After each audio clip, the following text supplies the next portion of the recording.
Assalamualaikum warahmatullahi wabarakatuh. Allahumma sholli ala Sayyidina Muhammad wa ala ali Sayyidina Muhammad. Pemirsa yang dirahmati Allah, marilah kita simak ceramah dari Ustadz Abdul Somad dengan tema maksiat boleh, tapi dengan syarat. Sebelumnya marilah kita perbanyak sholawat minimal 1000 kali sehari, agar hidup kita penuh barokah dan mendapatkan syafaat kelak.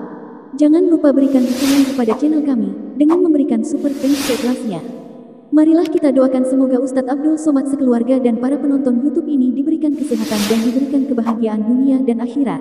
Amin ya robbal alamin. Datanglah seorang pelaku perbuatan maksiat, hobinya buat dosa saja sama dia. Lalu kemudian bertanya orang ini kepada Ibrahim bin Adham.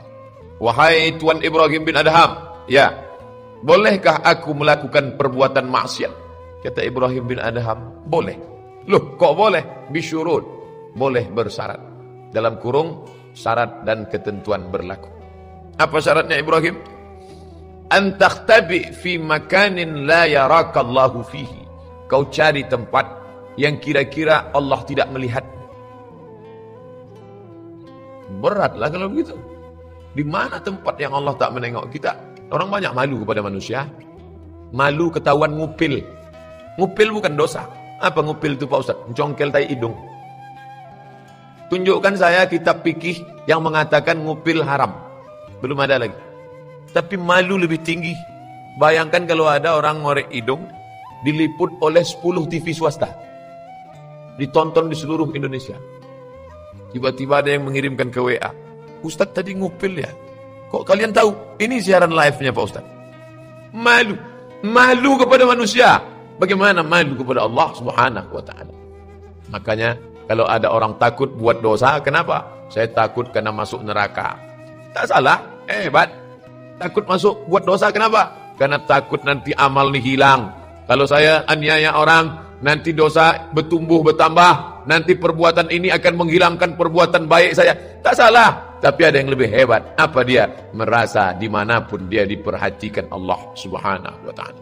Apakah orang yang melakukan perbuatan dosa itu tidak tahu bahwa dia dilihat Allah? Dia tahu. Tapi dia lawan pengetahuan. Orang yang melawan pengetahuan imannya secara sengaja, secara sadar, terus dilawannya, maka orang itu disebut fasik. Wallahu la yahdil qaumal fasiqin. Allah tak berikan hidayah kepada orang yang fasik. Sekali dilawan, jauh hidayah. Sekali dilawan, jauh. Makin jauh, makin jauh, makin jauh. Akhirnya dia tenggelam dalam perbuatan fasik. Tahu dia itu haram, dibuatnya juga. Tahu dia itu tak boleh, dibuatnya juga. Tahu dia itu perbuatan buruk, dibuatnya juga. Akhirnya Allah sesatkan dia ke dalam kesesatan yang nyata. Yudillu bihi katsira. Banyak orang yang disesatkan Allah. Wa yahdi bihi katsira. Banyak orang yang diberikan hidayah, jalan petunjuk oleh Allah. Dua jalan.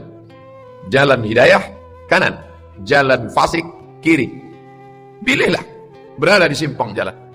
Cari tempat yang kira-kira engkau tak dilihat Allah. Oh, kalau begitu aku tak bisa. Okelah, kalau begitu syarat yang kedua. Apa dia? Idza aradta an ta'siyallaha. Kalau kau mau melakukan perbuatan maksiat, ya, lakukanlah dia di mana? La ta'sillaha fi ardih. La ta'sillaha fawqa ardih. Jangan kau lakukan perbuatan maksiat di atas bumi Allah. Oh, di mana bumi yang bukan bumi milik Allah? Kata Ibrahim bin Adham, kalau engkau melakukan perbuatan maksiat, silakan laku perbuatan maksiat, tapi jangan di atas bumi Allah. Di mana? Tak ada bumi ini yang bukan milik Allah. Buatlah dosa kira-kira di tempat itu bukan milik Allah. Ini rumah saya nih, yang bangunkan saya. Security-nya ada di luar. Siapa mau nengok saya? Dibaca habis subuh sekali, dibaca setelah solat asar tenggelam matahari. Petang, pagi, maksurat. Di antara ayat maksurat, lillahi ma fis samawati wa ma fil ardh. Apa yang di bumi, apa yang di langit punya Allah, bukan punya engkau. Dianjurkan habis solat baca ayat kursi. Apa isi ayat kursi? Allahu la ilaha illa huwal hayyul qayyum, la ta'khudhuhu sinatun wa la naum, lahu ma fis samawati wa ma fil ardh. Bumi ini milik Allah. Yang kita pijak ini bumi Allah. Kalau mau buat dosa, jangan di atas muka bumi Allah. Carilah tempat yang lain. Kalau orang merasa di atas muka bumi Allah, dia tak sombong. Itu tanah saya tuh. Tahu ente menengok kebun sawit, kebun karet, gotah itu punya saya tuh. Itu punya Allah Subhanahu wa taala. Dipinjamkan ke saya sebentar. Kalau sadar bahwa barang itu pinjaman, kalau hilang tak sedih. Banyak orang ketika barang itu ada, dia yakin itu pinjaman Allah. Itu mobil bapak ya? Enggak. Tapi tadi naik itu pinjaman Allah. Tapi ketika hilang, ngamuknya minta ampun. Kalau memang betul itu punya Allah, maka ketika dia hilang, maka tidak sedih. Kenapa? Karena dia adalah pinjaman dari Allah Subhanahu wa taala. Sedih bapak istri ini meninggal? Enggak, pinjaman. Insya Allah dikirim dari kembali. Tapi ibu yang dimuliakan Allah Subhanahu wa taala, maka dimanapun kau memijak tanah, itu adalah tanah milik Allah. Kalau kau mau buat maksiat, kata Ibrahim bin Adham, carilah tanah yang itu bukan milik Allah Subhanahu wa taala. Tak akan jumpa. Yang ketiga, idza aradta an ta'sillaha. Kalau kau mau melakukan perbuatan maksiat, ya, maka lakukanlah perbuatan maksiat ketika engkau tidak lagi memakan min rizqillah. Kau tidak lagi memakan dari rezeki Allah Subhanahu wa taala. Kapan itu? Tidak akan ada. Bernapas dengan paru-paru rezeki Allah yang ditarik dan dihembuskan dari rezeki milik Allah. Sampai kapanpun semuanya rezeki dari Allah Subhanahu wa taala. Orang yang berbuat maksiat itu sebenarnya dalam hatinya ada tercetus agak sedikit, ini punya saya. Makanya dia berani pakai itu buat dia, bukan di jalan Allah Subhanahu wa taala. Ini punya saya nih Pak Ustaz. Maka terserah saya apa ini mau saya buat untuk apa? Enggak. Itu yang saya dapat dari mana? Dari uang kerja. Kerja itu bisa kenapa? Karena ada kudrat, ada kemampuan. Kemampuan ente di bidang apa? IT, pakar komputer.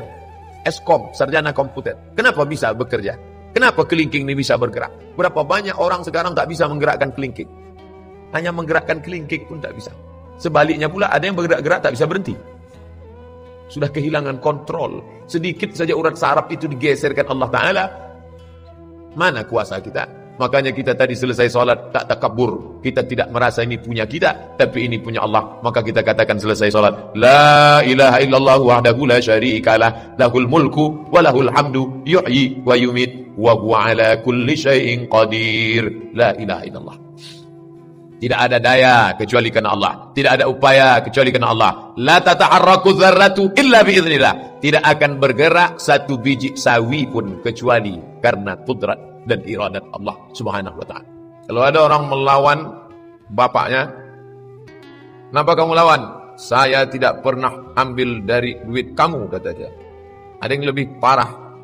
Makannya dari bapaknya, minumnya dari bapaknya, rumahnya dibuatkan bapaknya, kendaraannya diberi, subsidi hidupnya, nikahnya pun tetap juga melawan. Itu konotasi sederhana kepada orang tua. Ini kepada Allah Subhanahu wa taala. Detak jantungnya dari Allah, darahnya menetes dicuci buah pinggang dari Allah, paru-paru menghembuskan napas dari Allah, kedipan matanya pun dari Allah, membuat maksiat dosa kepada Allah. Tak sadar diri, tak tahu diuntung. Inilah sifat manusia. Kalau Allah mau cabut nikmat itu, sebentar saja. Merenung kita sejenak dengan ucapan Ibrahim bin Adham, kalau mau engkau melakukan perbuatan maksiat, fala ta'kul min rizqillah, jangan makan rezeki Allah Subhanahu wa taala. Yang keempat, idza asaitallaha, kalau kau sudah melakukan perbuatan maksiat kepada Allah, faja'at al malaikah, lalu kemudian datang malaikat, tasuquka ilan nar, malaikat menggiring, menarik engkau ke dalam neraka, fala tadhhab ma'aha, jangan engkau ikut dengan malaikat. Sesudah berbuat dosa, nanti digiring masuk neraka. Wasiqal ladzina kafaru ila jahannam zumara. Orang yang berbuat dosa itu akan digiring, ditarik ke dalam neraka. Kalau memang engkau mau buat dosa, kata Ibrahim bin Adham, fala tazhab, maka jangan ikut waktu nanti ditarik oleh malaikat. Nah, kalau sanggup engkau bertahan tak ikut, buatlah dosa. Disangkanya malaikat itu kecil macam security.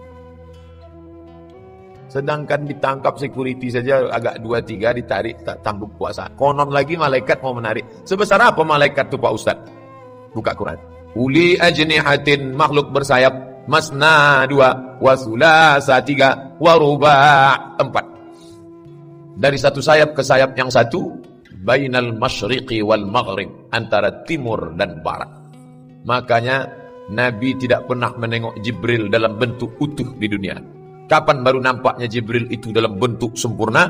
Laqad ra'ahu nazlatan ukhra inda sidratil muntaha. Waktu Isra Mi'raj di Sidratul Muntaha. Kenapa waktu di dunia tak nampak bentuk utuh? Andai malaikat itu dalam bentuk fisik, semen, bertulang, berdaging, berkulit, tak muat dunia ini hanya untuk Jibril alaihissalam. Maka dilihatnya dalam bentuk. Allah menunjukkan dalam bentuk cahaya, karena cahaya tidak mengambil tempat. Cahaya, cahaya, cahaya. Sebesar apapun cahaya di ruangan ini tidak mengambil tempat, karena cahaya bukan fisik. Malaikat seandainya turun dalam bentuk fisik, tak muat dunia ini. Kalau engkau melakukan perbuatan dosa, datang nanti malaikat, la tazhab, jangan kau pergi bersama mereka. Sanggup tak? Kata si pelaku maksiat tadi, aku tak sanggup. Berat-berat betul syarat ente ini, wahai Tuan Ibrahim bin Adham. Syarat yang kelima. Syarat yang kelima kata dia, nanti ketika engkau melakukan perbuatan maksiat di hadapan Allah Subhanahu wa taala, lalu kemudian dicatat oleh malaikat, ra'aita sa'ifata zunubika. Ra'aita, kau lihat dengan matamu. Sa'ifata, lembaran-lembaran. Zunubika, dosa-dosamu. Fangkir ala ma fa'alta. Maka fangkir, ingkarilah semua yang sudah kau lakukan dulu. Tengok dosa. Terus, ini perbuatan dosamu. Iya, ingkarilah. Katakan kepada malaikat, hai malaikat, kalian salah tulis nih. Sanggup ente melakukan itu? Kalau sanggup, lakukanlah perbuatan dosa. Maka nanti sampai masanya ditunjukkan buku catatan itu. Apa kata Allah? Iqra, baca. Selama ini disuruh Iqra, bismi rabbikal ladzi khalaq. Sekarang enggak. Iqra kitabak. Baca buku catatan amalmu. Sampai-sampai orang yang menengok buku catatan itu, apa kata dia? Mali hadzal kitab, mengapa buku catatan saya ini la yughadiru saghiratan, semua yang kecil-kecil, wala kabiratan, semua yang besar-besar, illa ahsaha, semua tercatat dalam buku catatan yang nyata. Tak ada yang luput dari catatan. Maka orang kalau mau berbuat dosa, agak-agak kira-kira sanggup tak kita mengingkari malaikat? Jangankan mau mengingkari malaikat, mengingkari pegawai Telkomsel aja kita tak sanggup. Meledak rekening HP, rekening telepon, komplain. Ini gimana nih? Jangan-jangan salah mesin kalian nih. Sebentar ya Bu, jangan ngamuk-ngamuk dulu Bu. Ini nanti Pak, jangan marah-marah dulu Pak. Tenang. Kita lihat aja print out-nya nanti. Sebentar ya, di print out kan. Rupanya memang betul. Banyak ngobrol tak terasa. Jam sekian nelpon ke Amsterdam, jam sekian nelpon ke ini, jam sekian ini. Betul Bapak yang ngomong. Iya, kok nggak ingat saya ya? Kita tak ingat perbuatan itu.